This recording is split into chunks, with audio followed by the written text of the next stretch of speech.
Hello, good morning and welcome to our Holding Space webinar. It's lovely to have you all here. My name is Jackie Short. I'm the Clinical Director of Sydney Centre for Creative Change. And today we've got a special guest, Matthew Evans, who's presenting on spiritual direction. I'd like to acknowledge the traditional owners of the land that I'm coming to you from today, the Eora people of the Gadigal Nation, and pay our collective respects to elders past, present and emerging, and especially welcome our Indigenous brothers and sisters who are with us today. So welcome one and all. Today, we've got a special treat for you. I'm going to show you some slides of what we've got planned and how we're going to be working today. We have, in this 9th Holding Space webinar, an opportunity to think about spiritual direction and connect in. And the person that we've got presenting for us today is a psychologist and a spiritual director and a friend of mine, Matthew Evans, who has a practice in psychology in Leichhardt in Sydney. He's worked in both public and private clinics and is very experienced, having worked for more than 20 years. And his particular area of interest is in assisting us to connect with spirituality, innate wisdom, using mindfulness and other strategies to address a range of presenting issues. So I'd like to welcome, without further ado, Matthew, you being here with us today. Thank you so much for generously giving of your time to be with us and telling us a little bit about what spiritual direction is and how it might be particularly important to us here in pandemic times. So welcome today, Matthew. Okay, thanks, Jackie. So do you want me to launch in, or? Yeah, tell us how would you define spiritual direction? Yeah, I guess maybe a description might be an easier way in. And I guess one description, of spiritual direction is just accompaniment. It's more, direction's got a bit of a bad terms, like a ranking, as if, the spiritual director is the guru and the directee is, lesser in some ways. It's not really like that at all. It's more of a spiritual accompaniment. So we come alongside the directee, the person who's seeking spiritual accompaniment or spiritual direction. And the sense is that we reflect together on their journey, their spiritual journey in particular. Most of our lives seem to be sort of caught up with the trivialities, the superficialities, the surface of life. And, we in the spiritual direction conversation, we sort of try and plumb the depths a little bit. We try and connect with the sacred, the sense of God or the divine in a person's life, and the transformative journey. That openness to spirit that seems to want to be active, to be intimate with us, to somehow even has some intelligence to offer us, some wisdom to offer us, some sort of desire to communicate with us, and to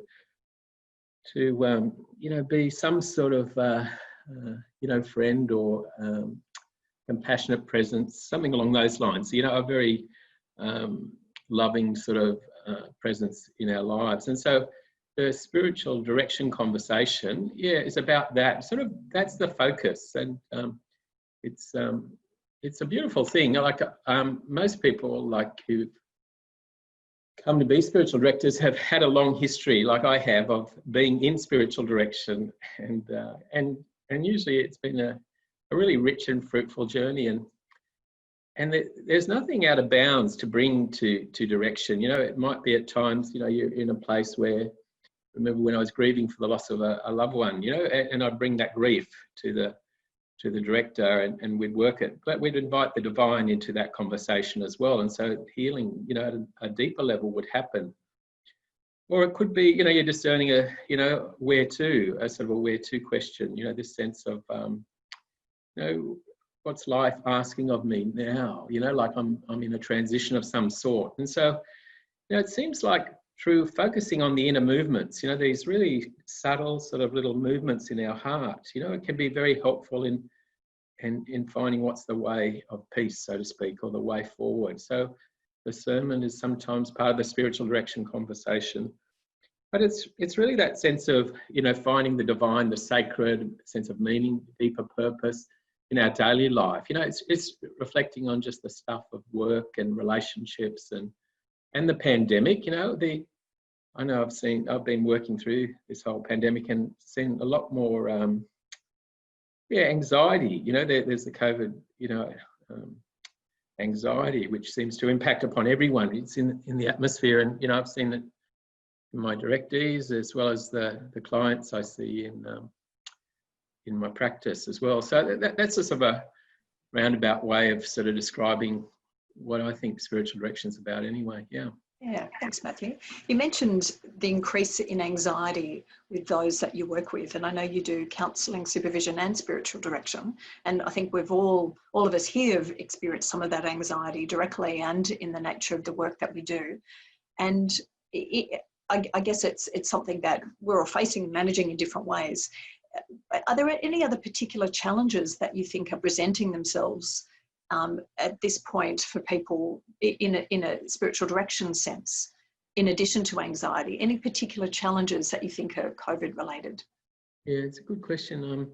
I sort of think of the two directees who have been working through this period, and one's quite vulnerable. One's in her 70s, and I think she knows, even though she's got a very strong work ethic, she's had to obviously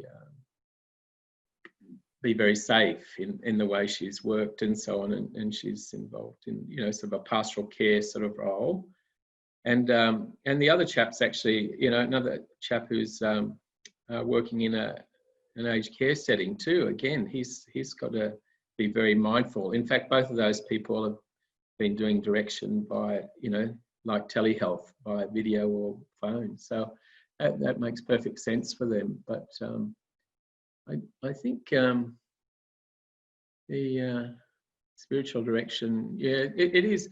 I might actually talk about my own experience. That might be a better way, because when I go to direction, I have brought the whole pandemic thing to my director, because I'll just be a bit honest and vulnerable. Like, when COVID started, I thought, no, I have to, sort of be of assistance in this whole thing. And I sort of, I went into super therapist mode, thinking I have to, keep seeing as many clients. And I'm the principal in the practice. There's about 8 or 9 psychologists come and go in the practice, and I have to hold space for them as well as for the clients and my directees and so on. And I just found that all too much. I just couldn't maintain that. And I actually took that to my director. And he's a wise figure. He's been on the journey a long time. And the question he asked me, which I found very fruitful, very helpful, was, Matthew, well, what, really, sort of reflect on, well, what's yours to do in this? What is mine to do? And I felt, no, I don't have to be super therapist. I can say no, and in the midst of all that, my admin assistant, who was working remotely and only doing half her job, resigned. And so that means this little chap here had to do the admin as well as it all. And I sort of felt at one point there, I wasn't waving, I was drowning a little bit. And so I found that really helpful, that question, what's mine to do? And so, I could sense that, so God wasn't asking me to be a super therapist, to be more than I was. I've got limitations. I had to accept it. It was impacting me. And so I had to start saying no to a lot of the demands that were being placed upon me, in a sense, and saying, look, maybe there's someone else who can help you there, and stop taking any new clients there for a while and so on. And I got away and had a bit of reflection time too, which was a way of topping myself up and finding some more inner peace in that period. And so since that little, I guess, intervention, or with my director, I've been traveling a lot better, because I guess it's a sense of doing less and being more. I sort of feel I am still in the practice, still holding space for clients and my colleagues and whatnot, but not trying to do it all. In fact, I'm doing less, and it's almost like a little bit of joy came back into the work then. I wasn't Mr. Responsible. I wasn't Mr. Heavy Lifter. Because I had to admit, that sort of COVID anxiety beat me. I wasn't actually experiencing it, but I was being infected by other people experiencing it full time. It was so prevalent in the atmosphere. So again, that's the story that came to my mind as you asked. Thank you so much for sharing that. And I think a story from your own heart speaks to many of us here. And I can see lots of people nodding and smiling and almost putting up their hand in support of that. And I know many of us have experienced some of what you've just shared in feeling like we have to be super responsible and over functioning in the face of adversity and anxiety and pandemic. And so recognizing the bits that we can and that we don't have to do or shouldn't have to necessarily take on, I think is a real element of careful consideration, as you've been able to do. In addition to these challenges that we have to face and a clear path that we need to walk, do you think there's any peculiar opportunities that have arisen for you or for those that you work with at this time? Yeah, it's a good question, because I guess once I sort of got a sense, of that question, asking of life, asking of God or the universe, however you understand the mystery, what's mine to do, I sort of felt, well, it's an opportunity presented for me to, sort of be, I think that, and this might overlap with other sort of practices, like I'm a director as well as a psychologist and a supervisor. And in some ways, I think all those, if you want to call them ministries or those roles, involve a ministry of presence. And I thought, the thing I could offer most is, a sort of a calm presence in the face of these high levels of anxiety. And so in order to do that, I actually, I call it jokingly my Amish life. I got to work on, I'm not at all Amish, I'm not a Puritan by any means. Anyone who knows me would know that. I enjoy a wine and a beer and a good time. And so, but in a sense, getting back to nature, a simpler life, I think that's the opportunity that COVID presented for me. I love nature, and as I think I find God more in nature than anywhere else, the Green Cathedral, this earth, my monastery, so to speak, that sort of idea. I just find that's where God speaks to me, so to speak. And so, I was just saying to Jackie before the start, Centennial Park, which is not too far from where I live, has got a big workout. And I've been lucky enough to get up into the Blue Mountains, and just spend a weekend there just more recently, which was just a tonic, So I think other people are doing the same thing. And I've been encouraging, clients across the spectrum, to enhance their contact with nature, because it does have that tranquilizing, topping up effect. And for those who are,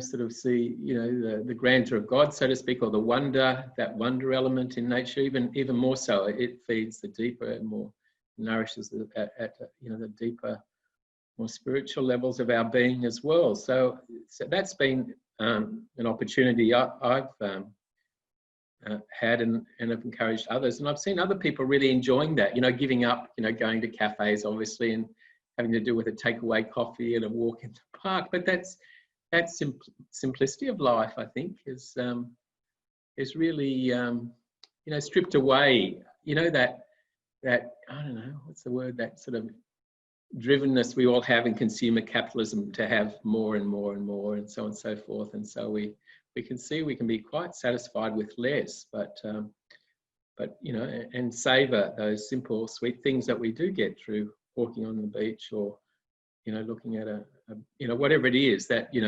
creates a sense of wonder or beauty, or in your life, and they're not usually things you have to buy, which is good for the bank balance as well. Definitely. Thanks, Matthew. Given that we've got a range of mental health professionals in our space today, who may be like myself and others I know well, sitting with the challenges and the opportunities at this time, and perhaps asking ourselves this question of what is mine to do and how I can embrace a simpler life that is more meaningful. Is there any particular tips or approaches or suggestions that you might offer the seekers for a deeper life? Yeah, it's a good question. I think it's sort of, It's funny, you asked me perhaps to bring up a practice along, and the practice I thought was, sort of a welcoming practice. It's a sort of, I think, a practice of some sort is really helpful, a spiritual practice. And they're innumerable, like I have a daily meditation practice. And I know, Jackie, you were just sharing with me, you had just done a yoga session beforehand. And I'm not really a yoga person, but once a month I'll give it a go. Start anew. I see the value of it. I love the moving meditation of, say, something like bushwalking, where I can get absorbed in nature. So I know the value of it. I know people love their gardening. That's another beautiful practice, I think. And but there's so many practices, and I think it. Anything that we do with some regularity. I used to do lap swimming in the pool, and I found that very meditative. I was just doing the laps and so on, and I just get into a rhythm and seem to, move beyond the surface, down into the quieter depths of one's being. Where we can actually start to sense something deeper at work in us, something stirring. And so I do think having some spiritual practice, and I won't, people know so many anyway, I don't need to enumerate them, but having something that appeals to you, that, draws you, that you want to do, and it becomes some sort of almost a regular discipline, if you like, that I think that's, that's invaluable to do that, because it's sort of, it grows something in us, that a sense of, I think spirituality is really about growth or expansion of awareness or consciousness,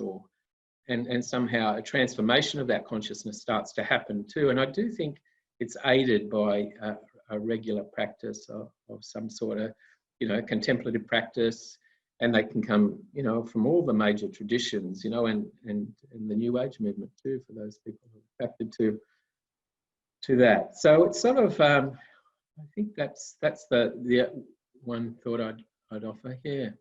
Thanks, Matthew. Did you want to say any more about the welcoming practice, or did you want to talk us through that, perhaps? Yeah, maybe I could give people a bit of an experience of it. So we'll take maybe how long is our session for, Jackie? We've probably got another maybe 20 minutes or so. Okay, all right. So maybe this could take about five minutes or so, maybe a little bit more. And I'll just sort of step people through this thing called the welcoming practice. And it's, as I say, it's a letting go practice. And it might be helpful as we prepare for it, just we could have our eyes sort of downcast or closed, whatever you feel more comfortable doing. But just so we're going to try and center within ourselves. So this is just taking a moment. And in order to do this, we're just going to have a sense of something, that has sort of been a bit, sort of irksome or troublesome or difficult, that's come up in our lives in the last week, perhaps, or it may even happen this morning, some sort of little interaction with someone that, sort of got up our nose or got up our back or something along those lines. So we bring that to mind, sort of the difficulty or whatever, or it might be, sort of something where, have a lack of peace around that's happening in the world at the moment. There's so much of that. So easy to think something you read in the news or is affecting you or whatever, and a friend, a family member, a community member is going through a difficult time and it's difficult. So just be with that. And then I ask you to do the sort of the first step of the practice, which is just to feel that in your body, to really sort of sense where that sort of discomfort is in your body. It has a postcode somewhere. So just try and tune into that place in your body, just the sensation, just allow it to be there, feel it, focus on it, sink into it. And just allow yourself to experience that. Come alongside it, Stay with it. No sense of resisting it or avoiding it, just opening to it. Let me feel it. It's here anyway. That sort of openness.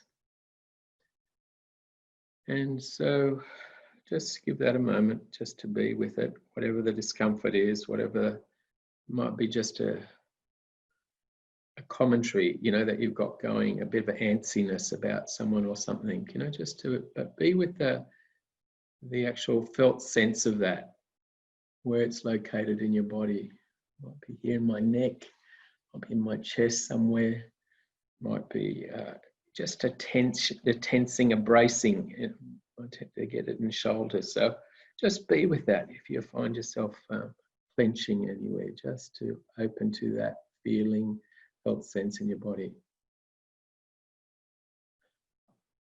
So that's the first step. Focus, feel, sink into. Second step is just to welcome, say welcome, welcome. Allow it to be there. In a sense, embrace it. It's here anyway. Just welcome the sense of it, the body sense, the sensation. Welcome the feelings around it. Welcome the emotion. Welcome all the commentaries that we might have around it, all the script, all the blah, blah, blah about it. Welcome the whole situation. Try not to get into commentaries, not to get into judgment, but just to embrace that. Welcome, welcome, welcome. Open to it in your body. Let the awareness of opening, embrace of welcome be there. And then the third step is just a letting go step. And so what do we let go of? Well, we let go of the desire to change the situation. Let go of any desire to change the body sensation. Just allow that to be as it is. To change our emotions around it, our feelings around it. We let go of that. We're not setting up any resistance to it. We let go of our desire to change even the situation. It is what it is. And even our commentaries, we let go of the desire to change those, just letting them be.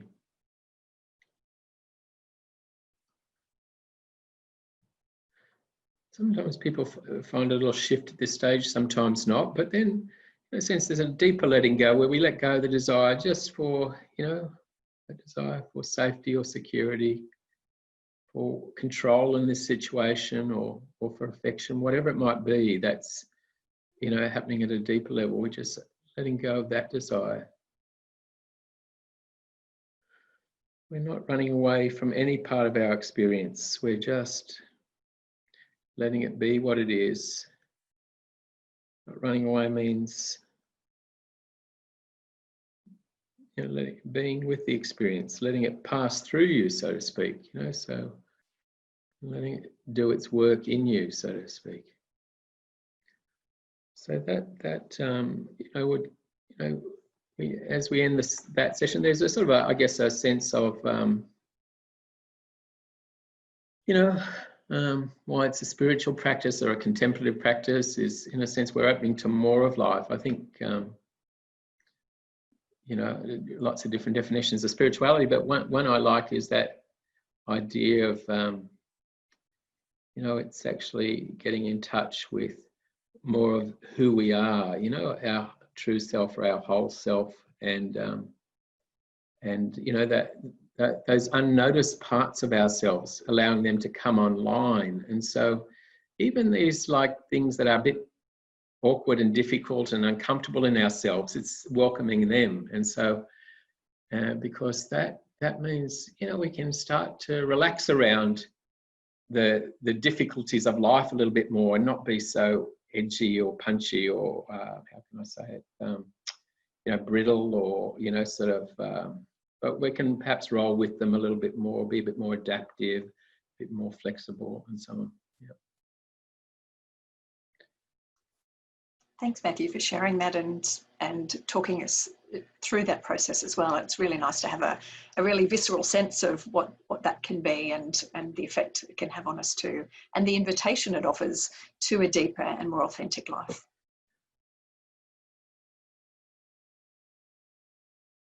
Matthew, I'm wondering, can you, because you are both a psychologist who does counselling, supervision and spiritual direction, what would you think are the critical differences between those things? I think it's, it's such a good question, and I think it's, I have to say up front, they do overlap. I think they all involve that sort of ministry of presence, so to speak. That there's a quality of presence we need to bring to all those roles. But say I take counselling first.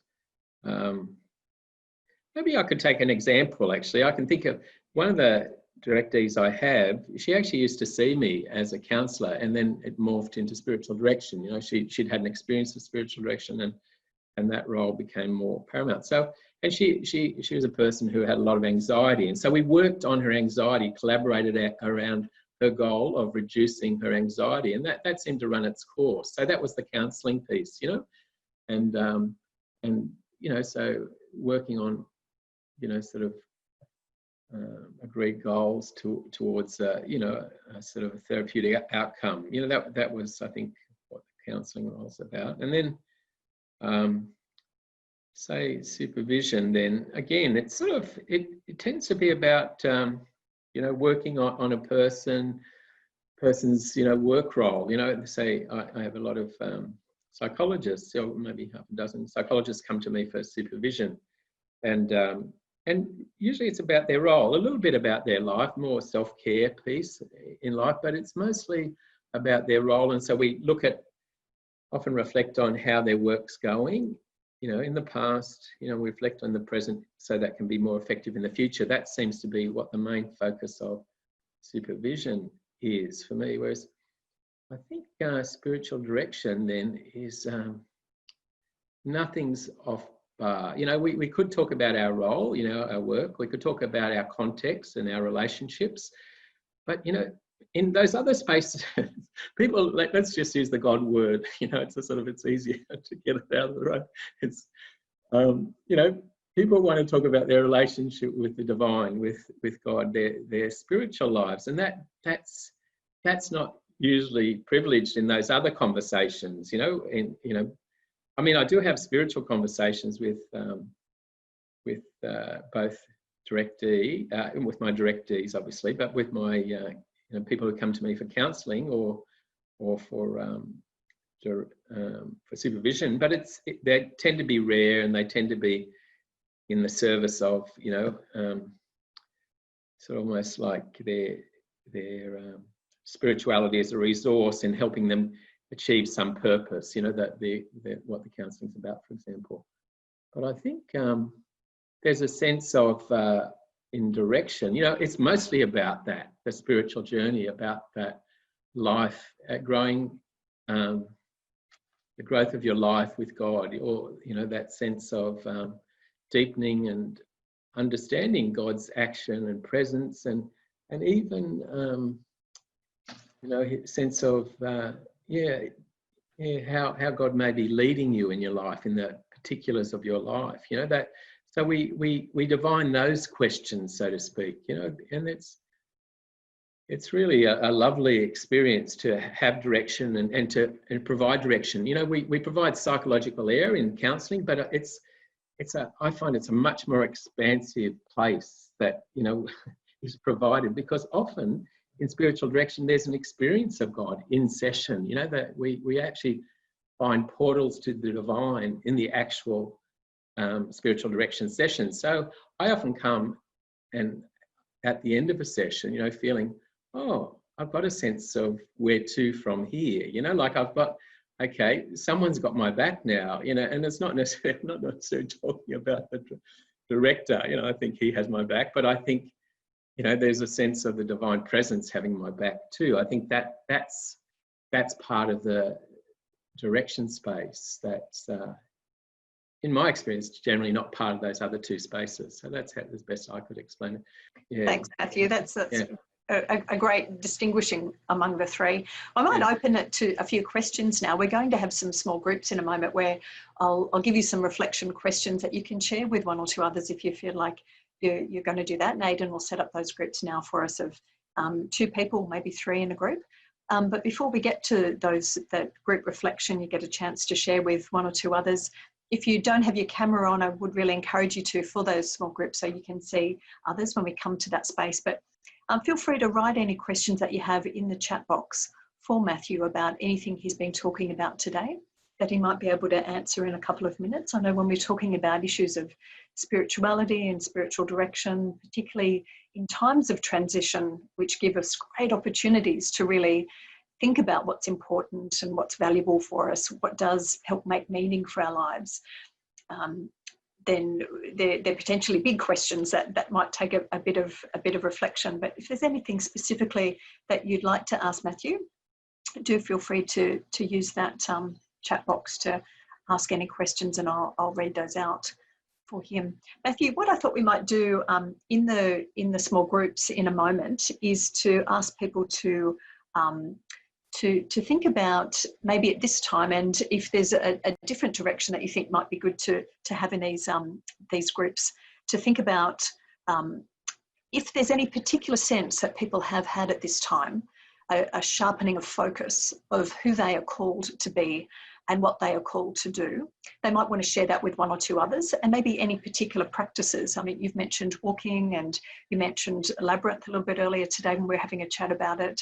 And being in nature for you, they're places that really nourish you, and physically moving through swimming or walking are regular practices in addition to a meditation that help, or a spiritual practice almost for you. So what practices help people get meaning in their lives? Are those 2 questions reasonable ones, do you think, for people to consider? Great. Yeah. All right, great. So we've got some questions coming through now. Oh, lovely. Thank you from Anne for sharing your wisdom, experiences and beautiful welcoming practice, grounding and inspirational. Thanks, Anne. That's lovely to hear. Yeah. And a question from Beate. Really appreciate your reflection and sharing on explaining spiritual direction. Can you explain a bit more about meaning making and its diverse expressions? Mm-hmm. Yeah, okay.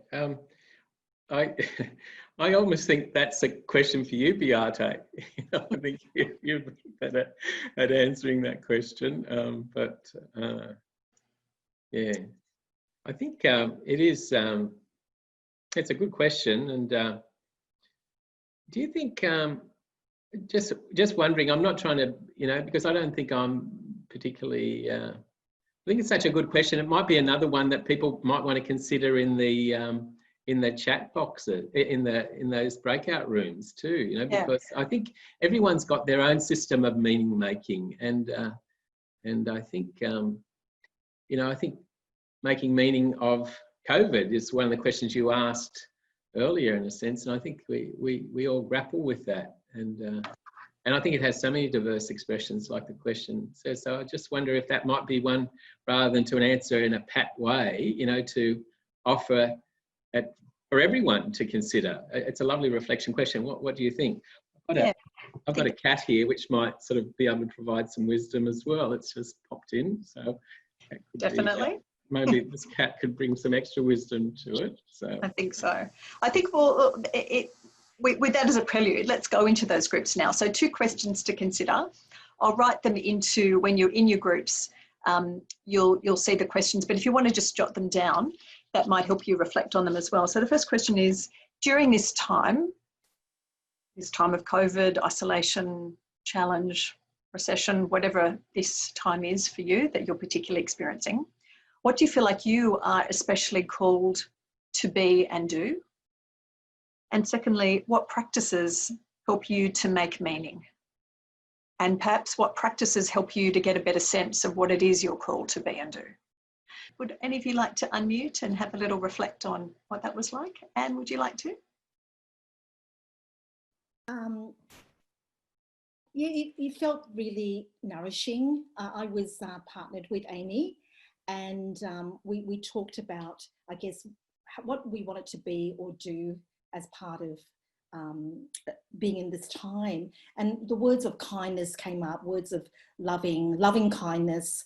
But by the same token, also finding balance in how much we were offering and what we were needing for ourselves. And Amy very wisely also mentioned how COVID-19 has brought a certain levelling, so that it's about us connecting with our clients, but in a completely human way. They being able to see our homes and so forth, and really balancing some of those kind of spaces of intimacy that we're coming from, and yet maintaining the relationship. And our practices are, I think for Amy, is bushwalking. We should list in the Blue Mountains, which Peter had mentioned before. Matthew. And because I'm an art therapist, I do a lot of drawing, and in that time, really noticing and clarity of mind through drawing. Lovely. Thank you, Anne. Beautiful. Would anyone else like to reflect on what it was like to share with a partner just then? Yeah, Beate. Sorry, Beate. Yeah, that's it. Yeah, sorry. Yeah, I was with Anne. Can I see her now? And we were talking just about the different challenges in this time and adjustment, where we have been receiving support, and also just to make sense of it all and how everyone is challenged differently. And in my case, I've been actually been required to work really hard because I lost my volunteers, and so actually the needs have been even greater than ever before. And so I've had to really work through my resentment. A lot of my friends were really enjoying this time of having a bit of quiet space, and whereas I've just felt really, really stretched. But just to make sense of that and actually find some balance and stability in that. And we talked about walking, and then in terms of and being outdoors and connecting. So that's been really good.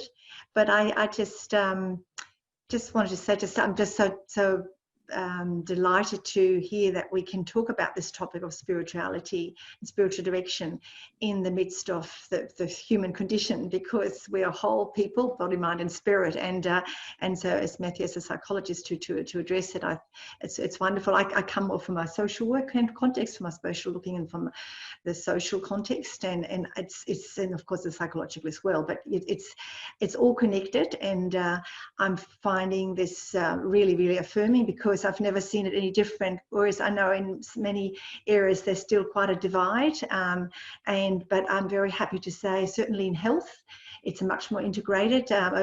When I did nursing nearly 40 years ago, it's just changed so much, and I just feel there's a big change, and so I'm very delighted to see a much more holistic approach to that, because we're whole human beings, So thank you. Lovely. Thanks, Beate. Could I ask you, Matthew and I were having a chat while you're in those groups about what might be a nice finishing piece before we do we move into a different space where we do our games and activities, and we've got some fabulous giveaways, so don't go anywhere just yet. But to think about anything you've remembered or realised or contemplated on in the presentation that Matthew gave, or in the small groups that you've just had, about, excuse me, how you can use anything that has come up today, either personally or professionally. So if you want to just type into the chat box there, anything that stayed with you, small or large, about what you can do with this, what this has reminded you of, or what you want to take away from today. So I'll just give you a couple of minutes to put some things in the chat box there. It's great to have seen you be able to work with others and to consolidate maybe some of those ideas about your own meaning and purpose and actions and practices that can help you gain more meaning. And I know Matthew would be really keen to hear something practical that you might be able to take away from today. So from Amanda, I really appreciate the letting go practice. I have several clients that would also embrace that activity. That's wonderful that you can use that with others, and hopefully continue to use it for self as well if it was so helpful. I love Matthew's expression of a green cathedral that summed it up in a short phrase from Judy. Thank you. And welcoming exercise was excellent from Helen. welcoming practice. Shayla also liked self-reflection on meaning and purpose from Tina. The self-compassion Matthew describes so sensitively and wisely, in particular the welcoming practice of acceptance of mind, body and spirit, letting go. Peter also enjoyed what's mine to do, my new mantra from Melissa. Lovely. Thank you everybody for reflecting on those. A few more what's mine to do also from Kumari, welcoming practice, nurturing, portals to the divine from Helen. Lovely. So thank you for all those reflections and yeah, an opportunity to think about what it is that you can take away from today. So thank you, Matthew, in doing that. Is there anything you'd like to say in closing before we move into a different and a slightly more active space in our last 5 minutes? Great. No, I think it's lovely. Thank you for all those beautiful comments too. I appreciate it, and lovely working with you this morning. And maybe just a word of encouragement. I was sort of thinking, like I've been you know, in this, working in the space of a psychologist for well over 20 years. And I used to work in public health for, 7 years. And look, I was reminded of what was like then when Beate was sharing, you know, like you couldn't mention the word spiritual in public health. It was taboo, you know. I was sort of thought, oh, no, that's the how could I say, that's the job of the chaplains, you know. They don't, you know, there's a demarcation dispute, you know. But, you know, it always struck me that, yeah, people are spiritual and people will bring their spiritual questions to whatever space, you know, they're sharing with you, the art therapy space, the counselling space, the supervision space. And I just encourage people to, you know, work with people as they bring those questions, that deeper stirring, you know, that, you know, happens in all of us, and give it that its due respect. It's an enormous resource in people's lives, and it's a force for good, you know, in your lives, in my life, in our clients' lives, no matter what space we're working. So I just encourage you to, you know, obviously we're very sensitive in that, but we to, you know, yeah, to honour that when people invite you into that place of their sense of the divine, of the sacred, of the, you know, of their own journey with, you know, with this deeper aspect of their lives. So I'm sure you sound like you're a lovely group for that. You know, you would be not needing too much encouragement there, but I do think, you know, giving yourself permission to, you know, ask the question about that if a person, you know, is wanting you to, you know, you often get a sort of you know, a still small voice, so to speak, that prompts you to sort of inquire about that. And I think, you know, listen to that intuitive faculty, and because I think it can be enormous help for people in their transformative journey. So that's all I did like to wind up with. So thank you, Matthew. Lovely working with you all, and I might sort of go there. And I wish you all a really lovely fortnight, and great to see you all here today. Thank you for coming and being part of our Holding Space webinar, and yeah, wishing you all well, and see you next time. Thanks for being here. Bye.